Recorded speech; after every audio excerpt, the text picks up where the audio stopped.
আজকে আমরা বিসিএস পরীক্ষার গণিত অংশের খুবই গুরুত্বপূর্ণ একটা বিষয় নিয়ে কথা বলবো, সূচক এবং লগারিদম। এই আলোচনাটি পরীক্ষায় আপনাকে অন্যদের চেয়ে কয়েক ধাপ এগিয়ে রাখতে পারে। প্রথমেই বলি কেন এই টপিকটা এত জরুরি। আপনি যদি গত কয়েক বছরের ধরুন ৩৩তম থেকে ৪৬তম বিসিএস পর্যন্ত প্রশ্নগুলো একটু দেখেন, তাহলে দেখবেন যে প্রায় প্রতিটা পরীক্ষাতেই এখান থেকে প্রশ্ন এসেছে। তার মানে এটা নম্বরের একটা খুবই নির্ভরযোগ্য জায়গা। আমাদের লক্ষ্য কিন্তু শুধু অঙ্ক মিলিয়ে দেওয়া নয়, বরং এর পেছনের ধারণাটাকে একদম পরিষ্কার করে ফেলা। আচ্ছা, তাহলে চলুন আর দেরি না করে মূল আলোচনায় যাওয়া যাক। আমরা পুরো বিষয়টাকে ৪টা সহজ অংশে ভাগ করে নিয়েছি। শুরু করব সূচকের একেবারে বেসিক নিয়ম দিয়ে, তারপর লগারিদম বুঝব, এরপর দেখব দুটোর মধ্যে সম্পর্কটা কোথায়, এবং সবশেষে পরীক্ষার জন্য কিছু কৌশল নিয়ে কথা বলব। তো প্রথমেই আসি সূচক বা ইন্ডেক্সের কথায়। বিসিএসের অনেক জটিল দেখতে অঙ্ককে সহজ করার জন্য এটা হলো আমাদের প্রথম ধাপ।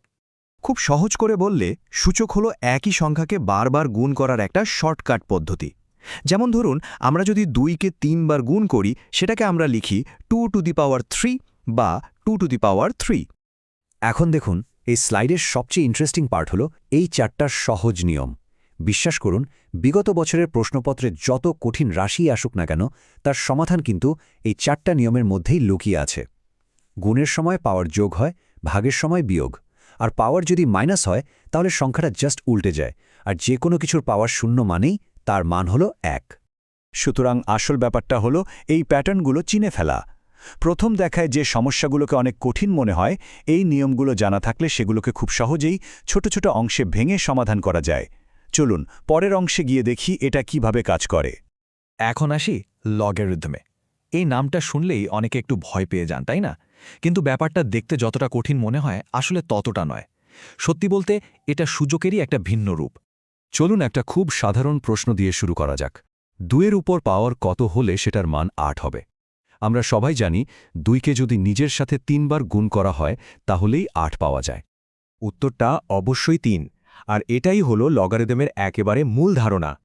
আর এই যে প্রশ্নটা আমরা করলাম, গণিতের ভাষায় সেটাকে লেখা হয় এইভাবে: log 28 = 3।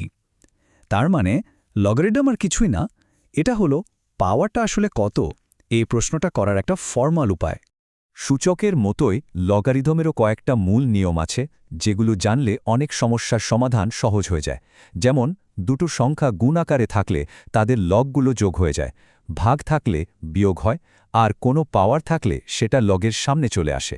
এখন আমরা আসছি সবথেকে গুরুত্বপূর্ণ অংশে, সূচক আর লগারিদমের মধ্যে সরাসরি সম্পর্কটা কোথায়।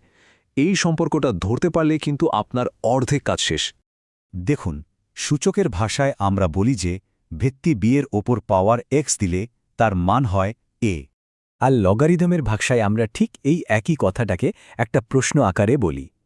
এ পেতে হলে ভিত্তি b এর ওপর কত পাওয়ার মানে x দিতে হবে। তার মানে এই দুটো স্টেটমেন্ট কিন্তু হুবহু একই জিনিস, শুধু লেখার ধরনটা আলাদা। আর এই এক রূপ থেকে আর এক রূপে যাওয়ার ক্ষমতাটাই হল বিসিএস পরীক্ষার বেশিরভাগে লগারিদমের সমীকরণ সমাধানের আসল চাবিকাঠি। যেমন ধরুন log x1/9 = -2 ধরনের সমস্যাগুলো এই রূপান্তরটা করতে পারলেই একদম সহজ হয়ে যায়। তাহলে পরীক্ষার হলে এই সব সূত্র কিভাবে প্রয়োগ করতে হবে?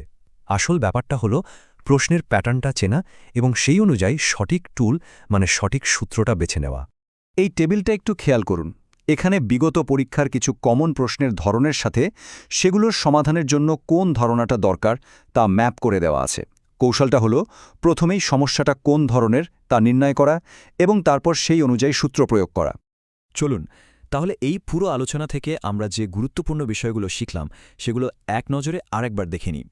এই 4টা কৌশলের ওপর যদি মনোযোগ দেওয়া যায়, তাহলে প্রশ্নগুলো নির্ভুলভাবে এবং খুব কম সময়ে সমাধান করার একটা স্পষ্ট পথ তৈরি হয়ে যাবে।